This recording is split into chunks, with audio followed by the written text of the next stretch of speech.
as soon as I realized I could do things on the internet and make money, it was like, why ever get a job, right? Ankur Nagpal has reached the goal that so many entrepreneurs work towards, selling his company Teachable for a 9-figure sum in 2020. We're doing tens of thousands of dollars a day, which was quite a lot for a 19, 20-year-old at the time. I do think if I had a fake ID, my entire life's trajectory could have been quite different. Yeah. The business was doing quite well. We're doing 20 million a year annualized revenue. Where did you even start? The idea evolved, right? Which is why I always tell entrepreneurs. How did it get to the point where you started to think about a sale? The day we signed the final document turned out to be the biggest stock market crash in history. The money hit the bank and we're like, wow, that happened. Having an obscene amount of money Yep. suddenly in your bank account. What did that feel like? My exact words are like, look, this is great, but this is not the time to take a victory lap.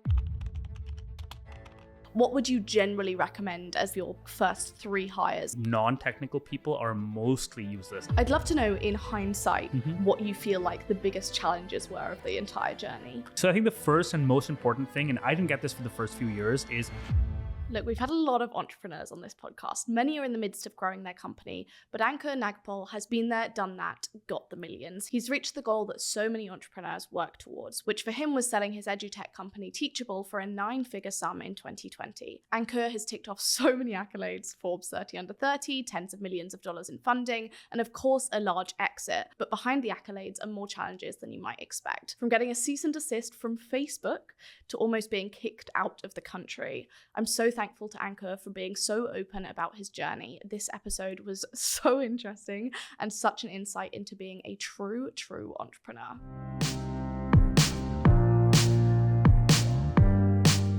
Thank you so much for joining me. Yeah, I'm excited. I feel like we're going to have a lot to talk about. I can't wait.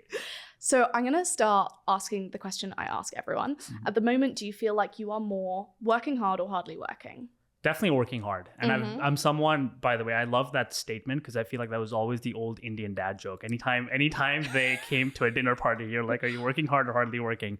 Definitely I'm back. I'm back building a company again and it feels great. Yeah? You loving being back in the working hard? I am, so I think like what I equate it to is it's fun the way like climbing a mountain is fun. It's like type 2 fun. It's not necessarily fun in the moment sometimes, but you look back and you're like, I can't wait to do it all over again. Which is clearly exactly what you're ready to do. Yeah, exactly.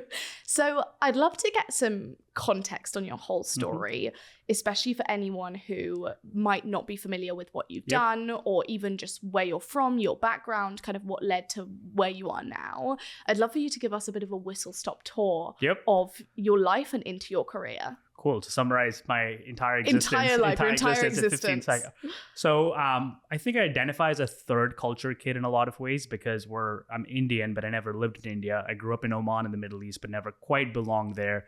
And now I'm American, moved here for college. And I think that sort of lack of cultural identity defined a lot of the early part of my life. I was able to move to America for college, studied here, started a couple of businesses, ran a venture fund, and now here I am. Wow, that was very concise. Yeah. I'm so impressed with how concise that was. I've never been able to say anything that concise. I want to zoom in a little bit on that decision to come to the US for college. What was it that really drew you to that? So in a lot of ways, it wasn't even my choice. My dad had, always read a lot and fantasized about this idea of an American education and how that was a way to get forward in life. So from when I was very young, they saved, we were middle class. They saved whatever they could with the idea that they would one day send me and my brother to study in America. So right from the age of like 11 or 12, it was always inevitable that I would one day take my SATs and, that would be the plan for me. I didn't have a choice, but I'm very grateful about how it all worked out because the kind of freedom you have in this country and the sort of like entrepreneurial spirit, it's unmatched. And I think the best way of describing it is if you actually look at the UK or Europe or any other country and you look at who the 100 richest people are today, and you look at the list 100 years ago, it's the same names. But you look at the list in America and it's all different, right? And I think that's something really powerful about this country. Yeah, that's fair enough. I'd never really thought of it in that way. I think that, there's no doubt that the US for entrepreneurship is like a great place to be. I think that I've spoken a lot about why the UK is not necessarily a great place to be for entrepreneurship, especially for women. Not that the stats here are that much better in terms of female funding. But I think that understanding that and understanding the landscape, like I definitely have this feeling when I come to the US and I speak to lots of entrepreneurs, it's definitely like it's in the water. Like there's something going around here, and there's this kind of openness to entrepreneurship that I haven't experienced anywhere else. Yeah, I think the thing that really struck me is I started dabbling in business when I was in college as an 18-year-old, 19-year-old, and people took me seriously. Now that sounds like silly, but I remember at the same time I went to India and I was talking to some business owner there, and he kept asking me where my dad was, right? Which is very deflating as an 18 or 19-year-old, where all you want is to be taken seriously. But over here, especially in California and Silicon Valley, people took you seriously as a teenager, and that kind of everything kind of stems from there. Yeah, no, that is really interesting. And as someone who went to a university where I think you would assume that type of thing was encouraged too, I didn't have that experience. So I think that's quite an interesting parallel. I'd love to speak more about your time at university, college, and the businesses you started there. Could you tell me a little bit about that? Yeah, absolutely. So I moved to America when I was 17, thought I was a good Indian kid. I was like, I probably should be a computer engineer. Interned at Amazon my freshman summer. So I was 18 years old, living in Seattle. That's when I realized I actually did not like being a software engineer. Felt pretty lonely and isolated. I was the first time, it was a summer, I was 18, away from family, didn't really know anyone. But that coincided with the launch of the Facebook platform. So you could build applications on Facebook. Facebook was very popular in college at the time. So I started building silly little applications, in the evenings. I didn't even have a fake ID. I couldn't go out. You had to be 21 to drink in the US. So you're just building Facebook I was like, apps. I guess I can't go out. I can't go to the bar. So let me sit. Those are the two options. It's either go out or build Facebook apps. Yeah, that basically, I do think if I had a fake ID, my entire life's trajectory could have been quite different. Yeah. That's so funny. Yeah, because I remember trying to get one pretty desperately that summer. But either way, I started building these silly little Facebook applications like quizzes and games and stuff. And by the end of that summer, I was making $20 a day. That feels like not that much today, but at the time it meant everything, right? I was like, that's lunch, dinner, that's real meaningful money. And when I went back to college then, which was my second year, I then kept building these apps and scaled that business over the next couple of years to, at our peak, we're doing tens of thousands of dollars a day.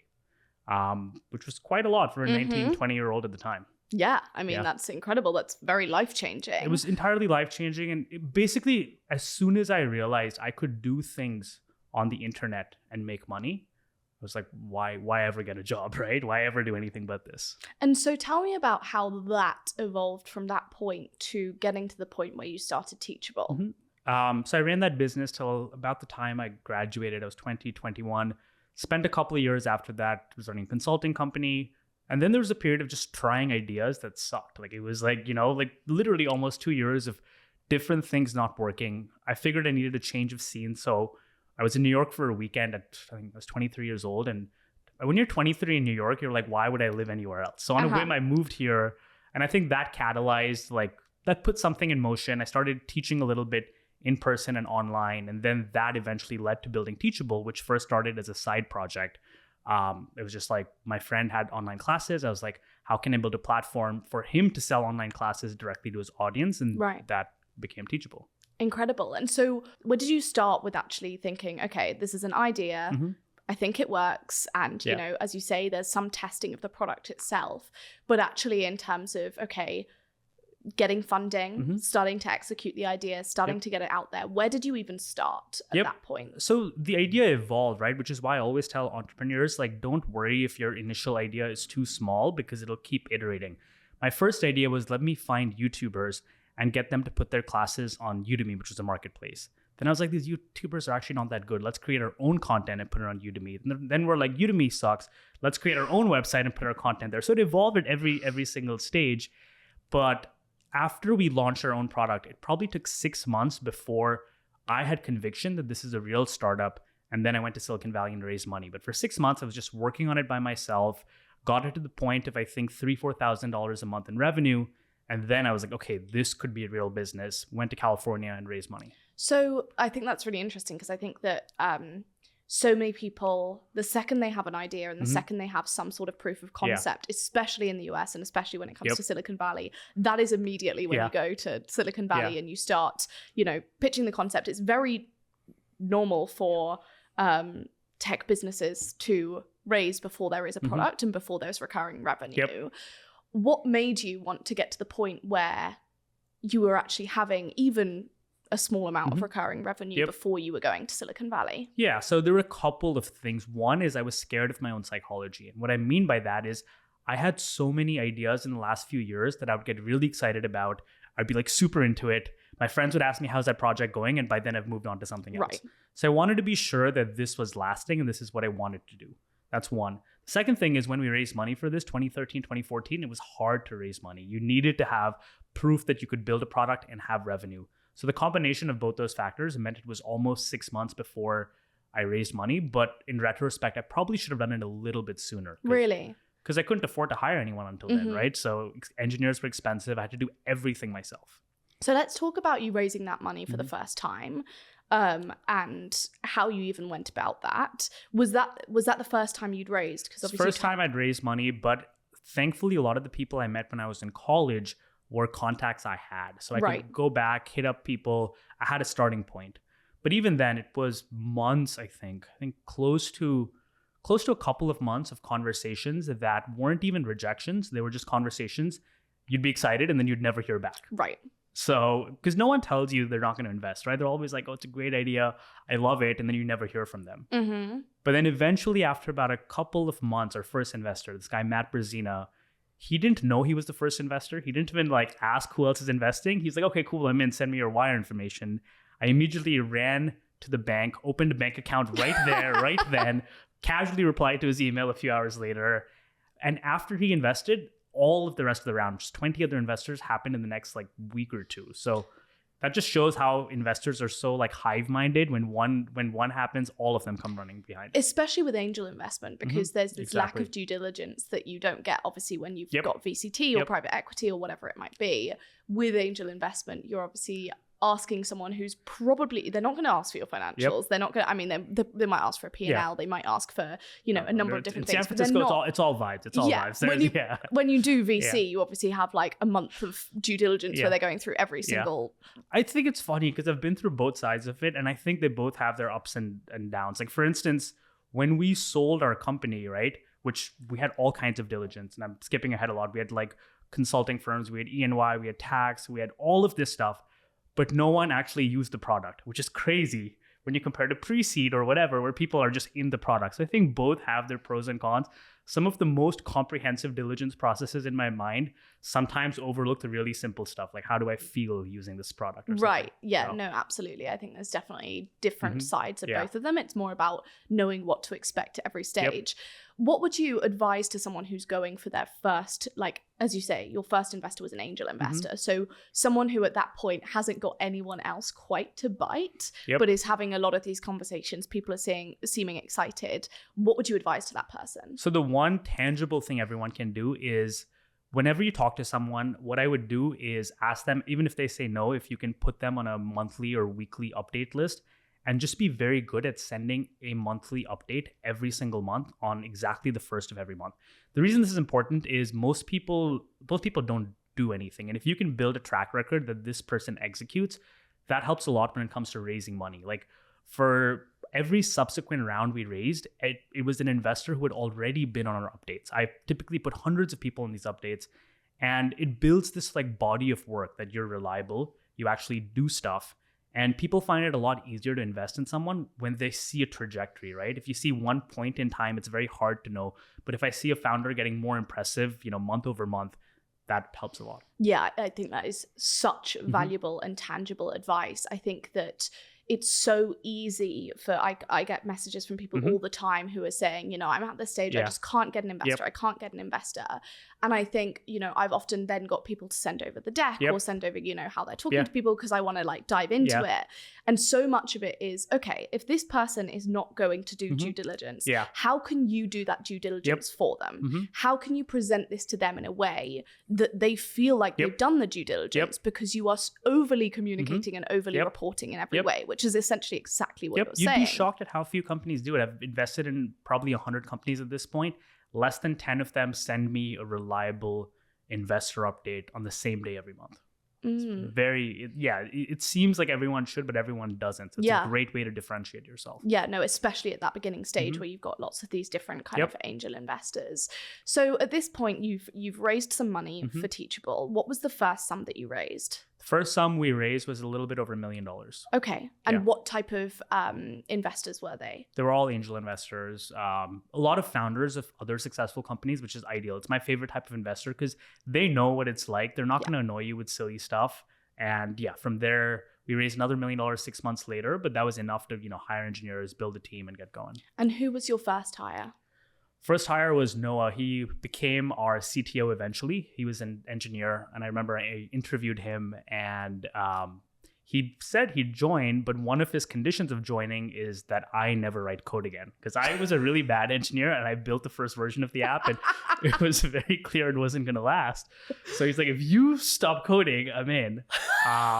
But he was great. And then we built our engineering team subsequently from there. I think 3 out of our first 4 people were engineers. And if you're talking to someone who is looking to build a tech company and looking at that first hire, looking at which side of the business it should be on, if they are, already coding, or if they are the big dreamer but they don't have that experience, what would you generally recommend as like the formation of your probably like first 3 hires as someone in your situation? Yeah, I think ideally, initially, non-technical people are mostly useless. And I say this as basically a non-technical person. So if you're a non-technical founder, I think everyone else should be technical, but that includes design. I just mean building the product in some way, shape, or form.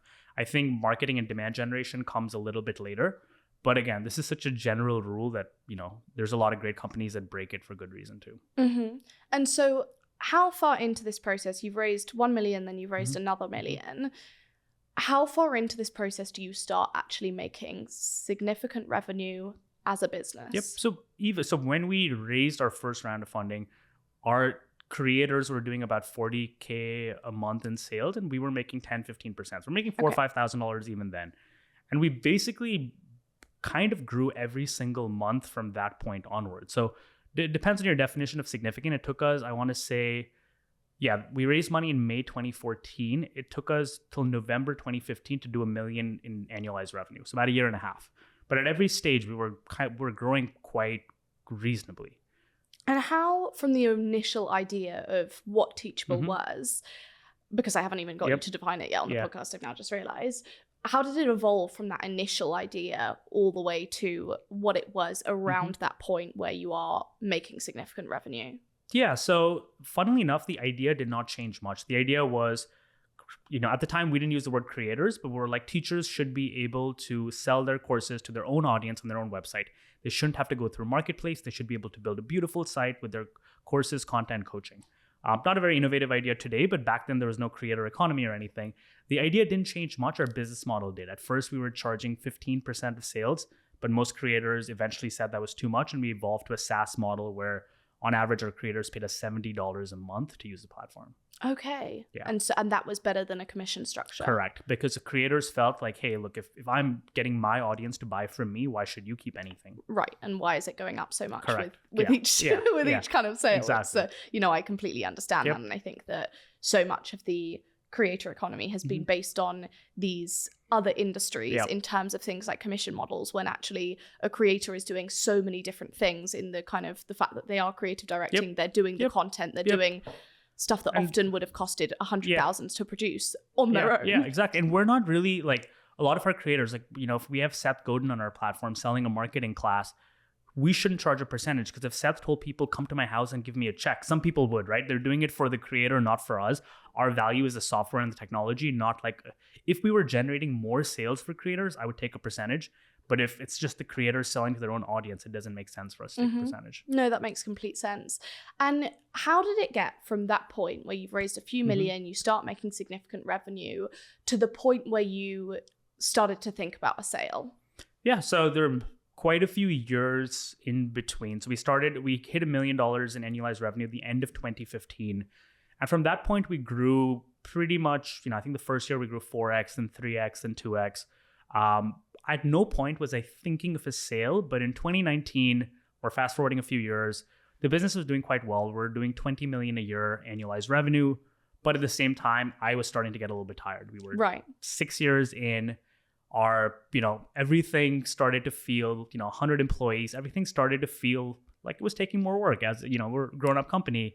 And at the time, this offer sort of came inbound. We were not looking to sell, but this private equity company told us about this company in Brazil that, is much bigger than us, doing really great numbers. And it was basically a blind date. He's like, do you want to meet these guys? They're in New York, why don't you all get dinner and see how you get along?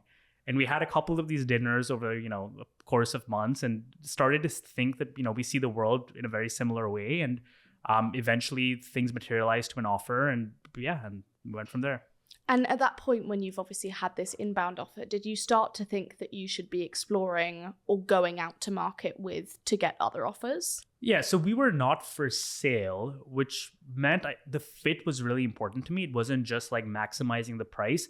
At the same time, I wanted to make sure it was a good enough price. So what I did is I spent a week surveying the market and finding out, is this like an 80th, 85th percentile price?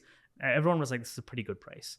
At which point I'm like, you know what, focus on the fit. I don't want to run a whole process. As long as it's a good enough price, let me optimize every other part of the deal. And from that point that offer came in to the point that you actually sold, how long did that kind of take? It took a very long time. It took almost 6 months. And part of the challenge was they were based in Brazil. They had a Dutch company. We were a US entity. The amount of time I spent in like midtown law offices, for entire days at a time negotiating, it was a pretty painful process. There were many times at the end of a day, I'm like, just take anything. Just get me out of here. Get me out of here. I want to go home. But yeah, it was a long, long process. Yeah, because I often hear from people that if you're going outbound for a sale, well, the majority of people, especially in consumer companies, spend around 2 years talking to their buyers or who is going to become their buyers. And obviously that's not from an inbound offer. So that's generally from a point of, okay, if you're looking to sell, you probably want 2 years of courting different options, talking to people, as you say, educating them on your business, making sure they really understand it and it's a good fit. And 2 years is I think that's not necessarily well known. I also just think it's very hard to sell your company when you want to sell your company. Right. A quote I really like is, run your company like you're going to own it forever. Otherwise, you might just have to. And what helped us is that they were very motivated to get the deal done. We were bought versus sold, right? Like they came looking for us. So from that sense, we were very quick at getting to the term sheet. What really took time is just the legal stuff. And I think it's because we were all inexperienced, and our lawyers do better the longer you drag it out. So eventually, I think it just got to me calling them. They kept flying from Brazil to New York, like maybe 4 times in a span of a month, where finally they're like, we are not leaving New York till we get the deal done. And we just spent 4 days in an office and got it all done. Good way to do it. Yeah. And what did that feel like at that point when you essentially realized that, I'm sure you got probably caught up in the legals for a while, but then actually coming out the other end and you've sold this thing? It was a fascinating time. So for context, when they decided to fly up and say, we're going to get this deal done no matter what, I think it was like March 10th, 2020, people were talking about this like virus going around. People were like, should we be wearing masks while we're negotiating? So the world was slowly, low-key falling apart. We didn't quite realize the magnitude of it. But the day we signed the final document turned out to be the biggest stock market crash in history, because people freaked out about what was happening outside. They must have felt shit scared. Yeah, so that was on a Thursday. Now, on Tuesday, we announced the deal. That Tuesday then became the new biggest stock market crash in history. So the world was falling apart. So I still remember, we were very subdued as a company, as we had to be, right? Like I remember, I think my exact words to the company are like, look, this is great, but like just for the sake of everything, this is not the time for us to take a victory lap. Like there was complete panic all over. So it actually was very anticlimactic in a lot of ways. It was back to work. Our business grew rapidly right after we sold, and it didn't quite reflect until I want to say, 2 months later when the money hit the bank, and we're like, wow, that happened. But in the moment, we're just so caught up with, I don't know if people remember, but New York was in a terrible place at the time. So, absolutely.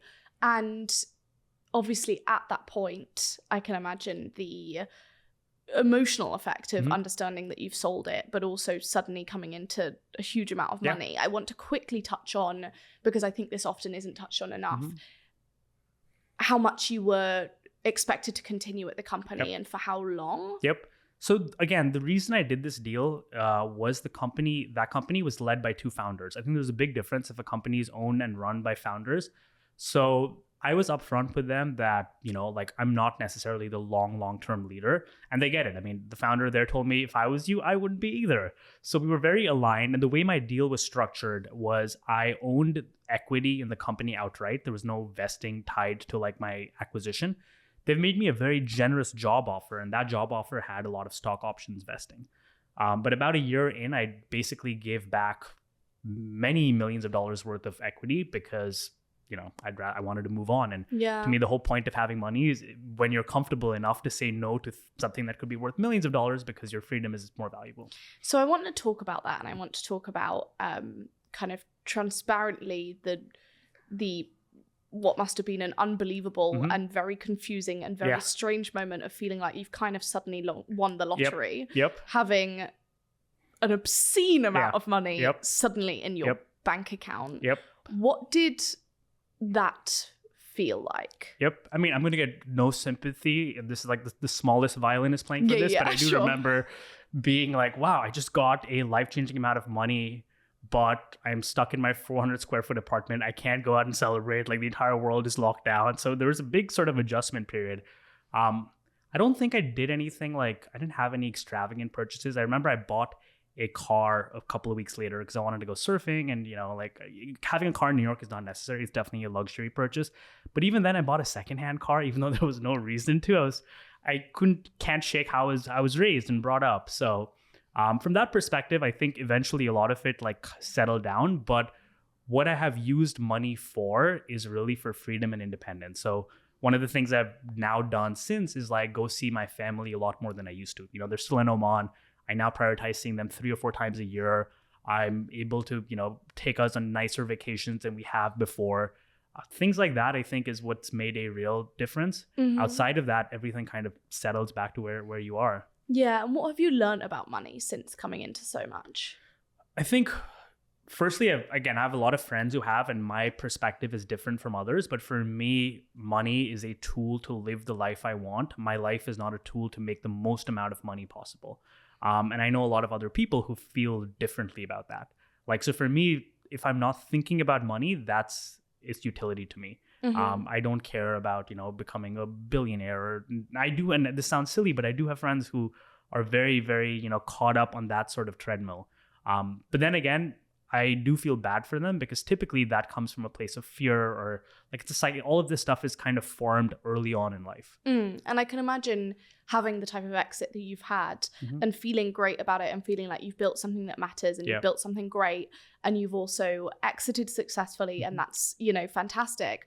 And so from that point onwards, it kind of being like, okay, well, I at least have this baseline of like, I've always done this. Like I've always achieved this now. Like no one can take that away from me. I'm comfortable. I don't need to think about money. It's not necessarily about, suddenly living the most extravagant lifestyle possible. Yep, exactly. I think you soon come to a realization, or at least I did, that at this point, like money, it's not going to, marginally more money will not change the quality of my life. It may change the number I go to the grave with, which is a dark thought, but like really that's all that it really is.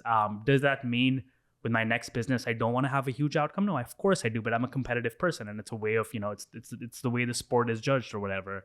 But yeah, to me, I think what has been cool about it is just, being able to say no to millions of dollars at that job because my independence is more important. My freedom is more important. Being able to do what I want is more important. So you said before we started the podcast that you thought after that exit that you were done. Yeah. Talk to me about that. I was burnt out as hell. I remember at the time it was quite funny because, I don't know, in America especially, people are super into like longevity and health, and everyone was like, posting this like, here's how to have the best sleep, like, dark shades and these like 14-point checklist. And I remember at one point while running Teachable, I was not sleeping well. And I tried all of that. I'm like, okay, no alcohol, like eye mask, cold room, all of that. But turns out, once I sold my company, I slept great. The way to have a really good night's sleep is to have a 9-figure exit. Yeah. No. Sorry. Actually, I should clarify. I should clarify. When I sold my company, it didn't change the quality of my sleep. But when I stopped my job, Right. so that's when I realized that something about that work was not sitting well with me. Like nothing really changed for me from like, my stress level until I stopped working at my startup, not the money in the bank. And I can imagine that emotional difference wouldn't have been that much. Like, I don't think there would be much change in me doing my job from Correct. one day to the next if an exit happened on that day. And I can imagine that especially being a competitive person and having that kind of pride as well, I can imagine that you still want the job to be done just as well. Like you're exited, but you still want it to be the best company it can be. And in the year after we exited, we scaled from 25 million a year to 60 million a year. So it was we did very well, but the quality of my life did not improve until I stopped working there. So after that, I'm like, you know what? I'm done with startups. I was so burnt out. I think by the end, probably didn't like being a CEO more than anything. It just felt like as a CEO, you're thinking as a corporation, not as a person. And I just felt like my personal self and my professional self were diverging. So it wasn't a good feeling. But after that, I'm like, you know what? I'm not going to ever start a company again. I started a venture fund because it felt like an easy thing to do, which sounds terrible, and spent a year and a half just traveling. So tell me about the change of mind in that you now have done exactly that and started another startup. I think nostalgia is such nostalgia really comes at you because early, like right after, like as time passed, I started to think, was it that bad? I actually think it was quite fun. And within time, you just remember the good times, right? It's weird how nostalgia works in your brain. I just started reminiscing the early days and how much fun it was, and all the like later stuff that was harder was blocked out of my memory. And after a while, I'm like, you know what? I kind of miss that. And even though my life was great while traveling, the thing that was missing was like meaningful work is an important part of what kind of makes me happy. And that was the only piece missing while traveling. Like investing did not fulfill that for me. Wanting to build something with people I cared about was just a thing that like, I'm like, oh, if I had that, I would have everything. And I remember I was supposed to go surfing in Lisbon, like in Portugal towards the end of 2 summers ago. But a few weeks before I realized I actually wanted to stay home and work on this new idea instead. And that's when I knew. I was like, you're like, fuck. Yeah, all right. I guess I got to do it now. That's so funny. And I always say that the difference between people who are meant to be entrepreneurs and not meant to be entrepreneurs, and I don't mean that in a condescending way at all. I mean that because it's a very specific personality type, and you've got to be a very certain type of person, to actually enjoy that. I always say that the way of differentiating that is the fact that if you hear all of the narrative out there and all of the reality out there and all of the truth out there about actually what it's like, and actually what it's like what you get once you get VC funding or just trying to grow it or trying to sell it or whatever it might be, logically you should not want to do it. Like you should not want to do it, and you should take all of that information and go, that does not sound like a good thing to do. And that's a great differentiator because every single true entrepreneur, again, don't mean that in a condescending way, mean that in a, you've got to be a little bit, but I also think like not knowing is helpful. Like the first time around, 100%. I didn't know. The second time around, I forgot. Like, I mean, I tell her, like, we say this jokingly, but I'm like, guys, we're not doing this because it's easy. We're doing this because we thought it would be easy, right? And I think there's some reality there where you had to just forget. Which you've done again. I have. But like, I'm doing this now, and I'm like, wow, I forgot how much work this was. But there's also this element of building and trying to create something that doesn't already exist, and sitting in a room with people and trying to hash something out that could never work, but also could work. And that like tiny slither of like hope, and not just hope, but like excitement that you could reinvent the way an industry works, especially in tech. Like that cannot be replicated anywhere else. I always, like, my favorite days at work are the days where it literally feels like a game. Like it feels like we've just thrown a load of shit at the wall and we've been like, could work. No, absolutely. I mean, when you're first starting out, you're literally creating something from nothing. The entire universe is conspiring for this thing not to exist. You have to do so much just to like will it into existence. But at the same time, whenever things get too much, I mean, I tell our team, I tell everyone that is like bigger pictures, zoom out. Think about what it was like to be 7 or 8 years old. If you told yourself you get to like hang out with a bunch of people you like and do whatever you want with the idea of making money. That's kind of fun, right? And yeah, whenever things get too much, that's what I remind people. It's like, this is all a game. We're monkeys on keyboards basically. So. And so tell me about the idea behind Carry and what you said that you wanted to stay home and you wanted to kind of work through it. What was that like initial spark that made you think, okay, we could actually redefine how this works? So the initial spark actually happened while selling my company. While selling my company was the first time I thought about personal finance. I never really thought about it. I'm an immigrant, don't know anything about the US financial system, but I hired a lot of expensive lawyers and accountants, and I was blown away by the dark magic of what can be done in terms of like how complicated taxes are. The US tax code is so complicated. It's adding 150,000 words every single year. But the good thing is, like, people look at that and they're like, wow, those words are my enemy. But no, inside those words are a lot of things to help people, especially business owners. The challenge is it's very, very hard for the average business owner to access that. So I already knew if I ever started a company, I want to take that and productize that because one, again, it's like a game, it's fun. Two, there's a real dollar impact.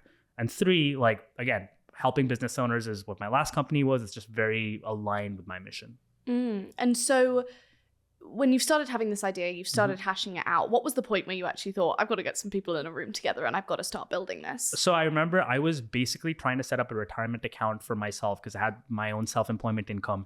And I found this like account called a solo 401k. It's a one-person 401k plan, but it's the best retirement account in America. You can get a $70,000 tax deduction. Your dollars compound tax-free. You can invest it in anything. But all the platforms sucked. So I literally was like, I need to build this for myself.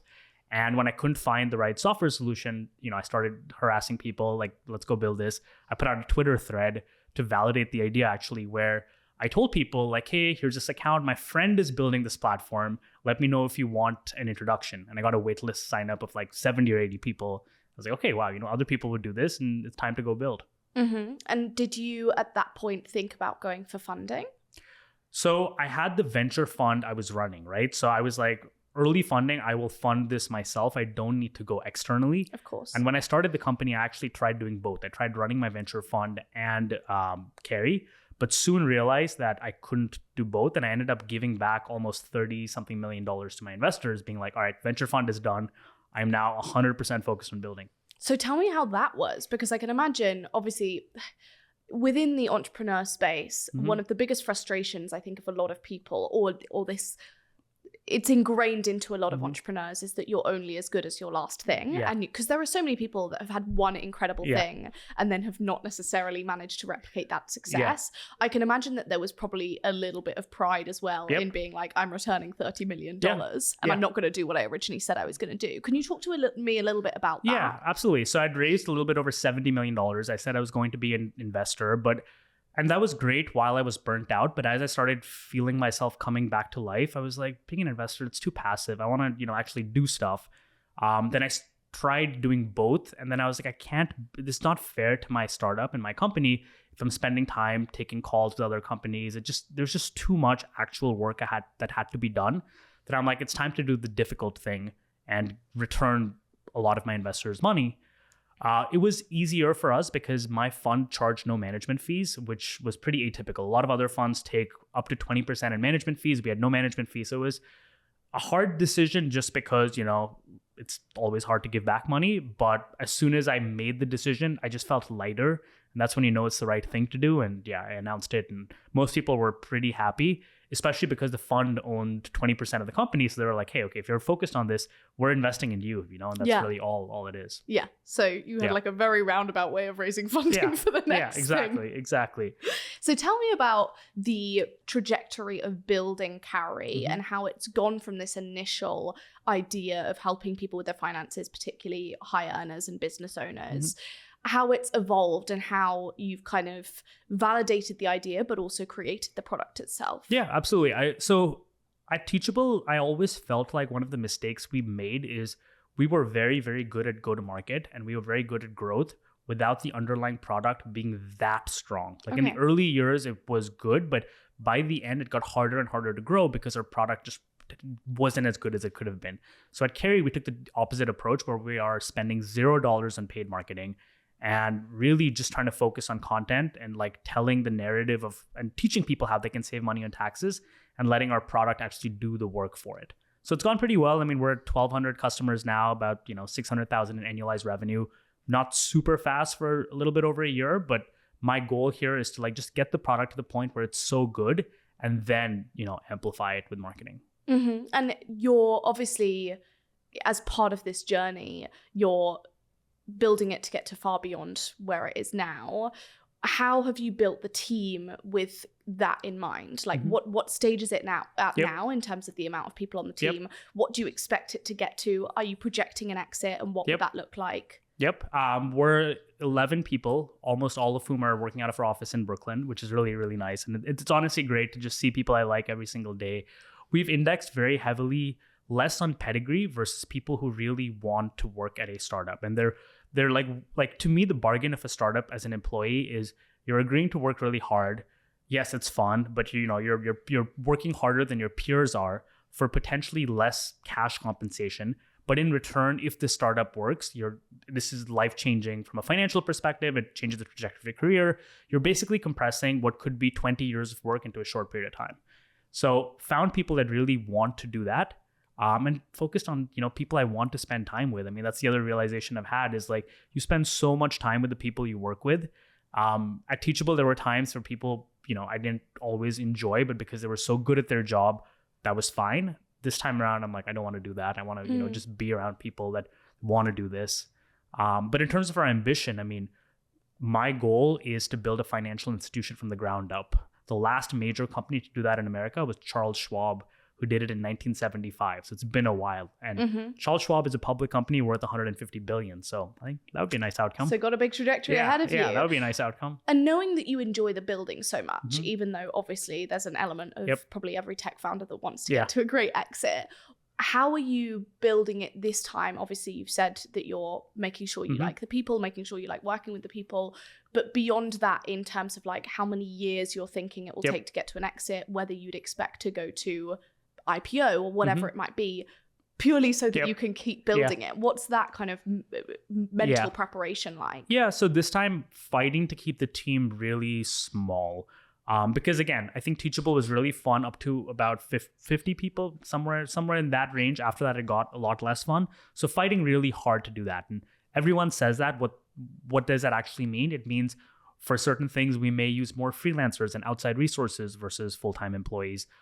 We try and use technology as the first solution instead of hiring people. So we're really fighting for, keeping the team really small.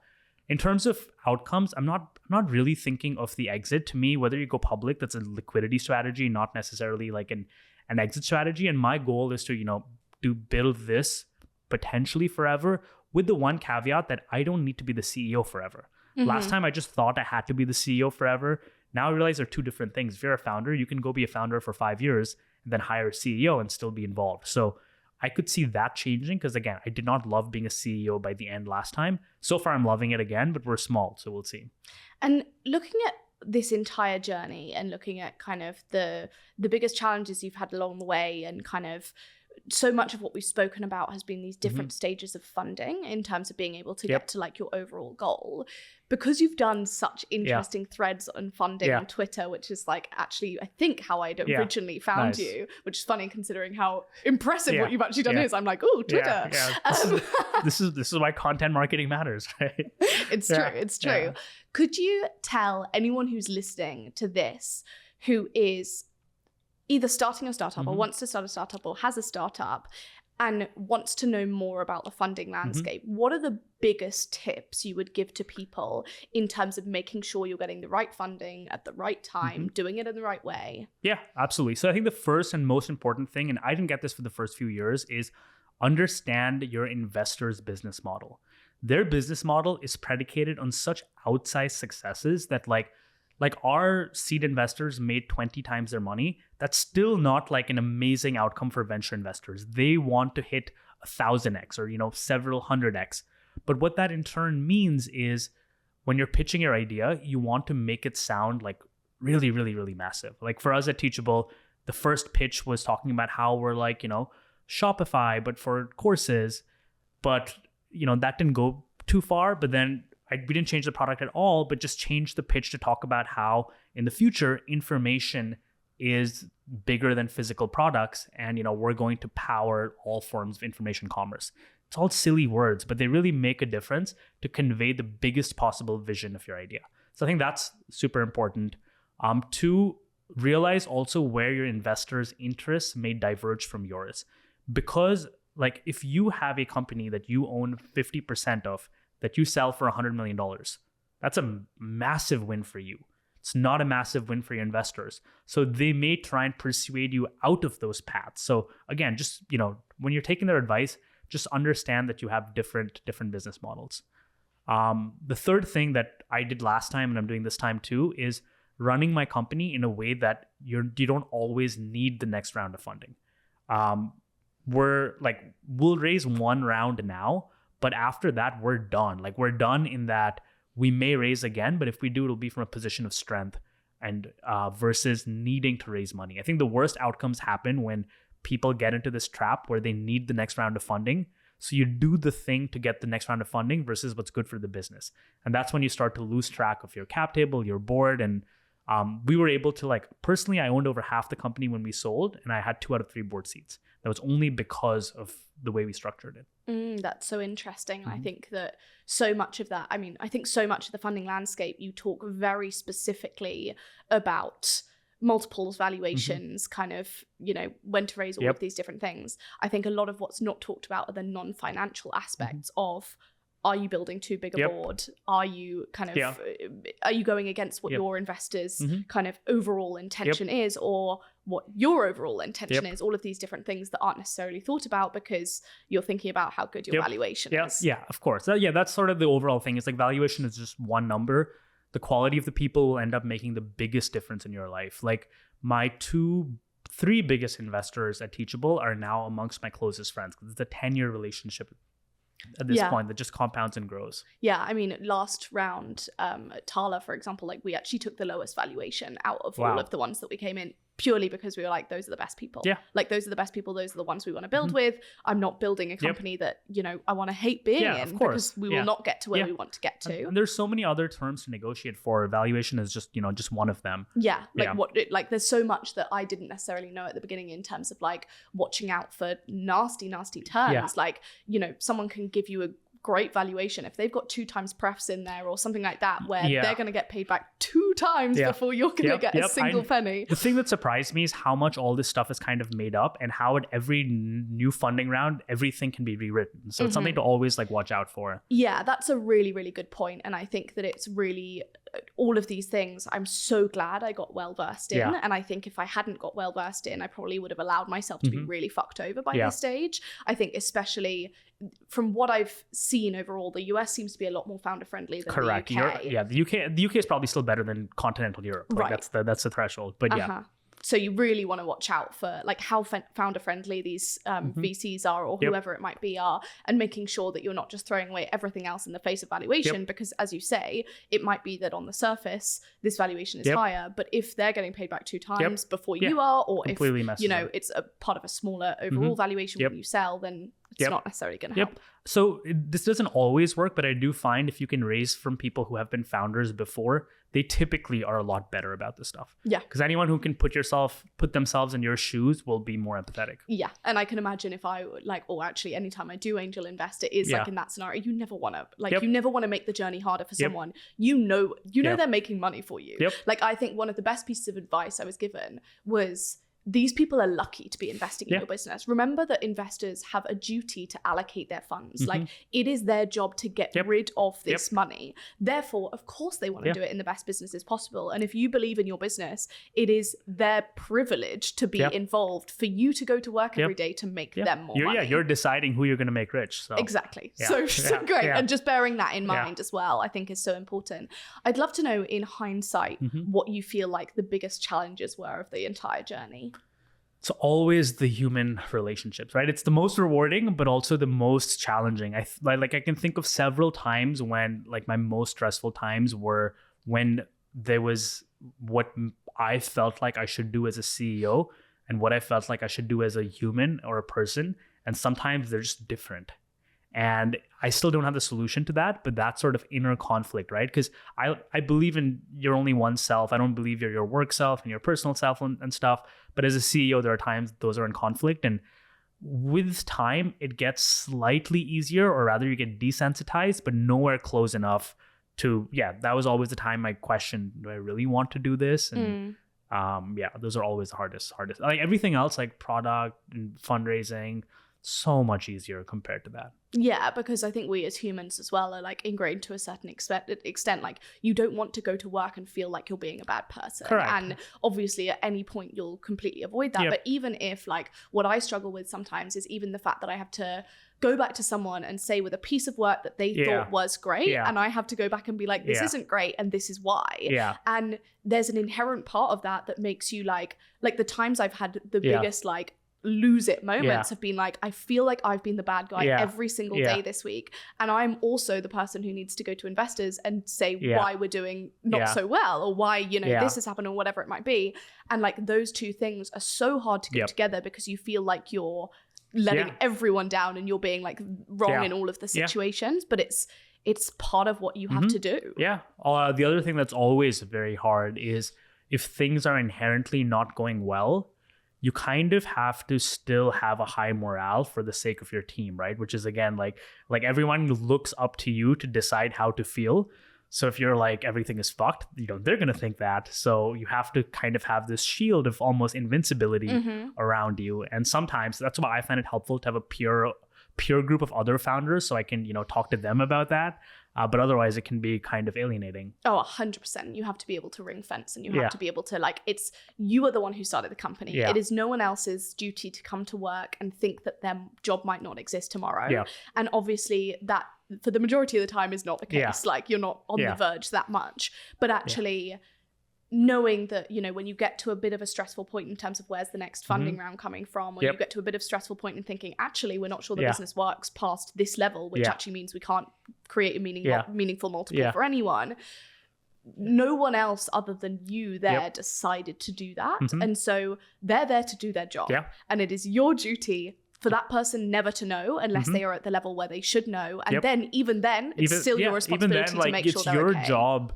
Like, I don't know, if people don't feel happy at my company, it feels like a personal failing, right? So completely agree. That's always the hardest part. But at the same time, I mean, again, whenever that happens, I try and zoom out and think about, I don't know, like, this is still such a privilege to be doing this. I sucked at having a job. I don't think I could go back to having a job. So gotta make this work. Yeah, exactly. And before we end, I'd love to know what the best piece of advice is that you've ever been given. So I'm trying to think of who said this, but this is what I have to live my life by as well, is this idea of like, take your work seriously, but don't take yourself seriously. Sometimes within all the companies I've run, culture, we always have, well, I guess as y'all say, banter. And it's just this culture of like keeping things lighthearted, making fun of each other. And I think that's a really, really important thing I try and live my life by, where it's not that serious. It's a game. Yeah, exactly. Live it like a game. Exactly. Try and play the game well. Sometimes you're not going to, and that's that's life. Yeah. Oh, well, I love that. Well, thank you so much. This has been great. Thanks for having me. This has been amazing.